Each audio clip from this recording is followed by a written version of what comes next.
बघा, आपल्या जिल्ह्याची परंपरा आहे, काही गोष्टी झाल्या असतील, पण तुम्ही जसं म्हणले राजकारणाच्या पलीकडे जाऊन सुद्धा जी जुनी पद्धत आहे, जे शिवाजीदादांचं घर आहे, जे अनेक अजून शहरामधले घर आहेत, आम्ही सर्वजण एकमेकांना आज त्यांचे म्हणजे त्यांना पाया पडून आशीर्वाद घेण्यासाठी दरवर्षीप्रमाणे आलो. दिवाळीचा दिवस आहे, राजकीय फटाके फुटत आहेत, तुम्ही पाहिलं असतील.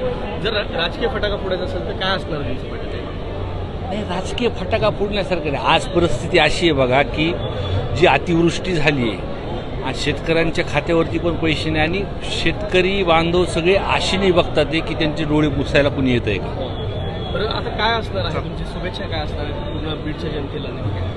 नाही, आमच्या शुभेच्छा बीडच्या जनतेला आहेत. या प्रसंगातून ईश्वरालाही प्रार्थना करतो की ह्याच्यातून सावरण्याची आमचे शेतकरी बांधव असतील किंवा ज्या अतिवृष्टीमध्ये शहरामध्ये सुद्धा जे काही नुकसान झाले त्याच्यातून आम्ही बाहेर पडावं. जे विरोधक असतील आणि जे सध्या सत्ताधारी आहेत त्यांना काय कशा शुभेच्छा असणार तुमच्या दिवाळीच्या? नाही, दिवाळीच्या पाडव्याच्या सर्वांना मनापासून शुभेच्छा.